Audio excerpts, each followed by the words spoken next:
Habagat pa rin ang nakakaapekto sa buong bansa at patuloy pa rin itong nagdudulot ng mga pag-ulan sa malaking bahagi po ng ating kalupaan.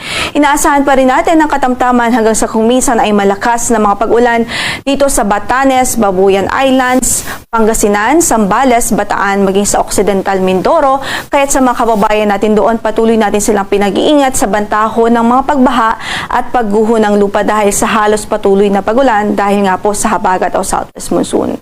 Samantala, dahil pa rin sa southwest monsoon, inaasahan pa rin natin ng generally maulap na papawirin at ine-expect pa rin natin ang mga pag-ulan ngayon sa natitirang bahagi pa ng Ilocos Region, sa Cordillera Administrative Region, Mainland Cagayan, sa natitirang bahagi pa ng Central Luzon, dito po sa Metro Manila, Cavite, Batangas, Rizal, Laguna, natitirang bahagi pa ng Mimaropa Region, sa Aklan, Antique, Negros Island Region, maging sa Zamboanga Peninsula. Kahit saan man ang lakad natin sa araw na ito, huwag kong kalimutang magdala ng mga pananggalang sa ulan.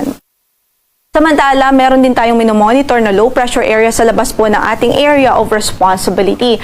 At base sa ating latest kanina na forecast sa analysis natin, huling nakita yan sa layong 1,685 km silangan ng extreme northern Luzon. So malayo naman po ito sa atin, nasa labas po ito ng ating area of responsibility at wala po itong direktang epekto ngayon sa anumang bahagi ng ating kalupaan. At according sa ating forecast, sa latest analysis po natin, nananatiling mababa ang tsansang mabuo ito bilang isang bagyo in the next 24 hours.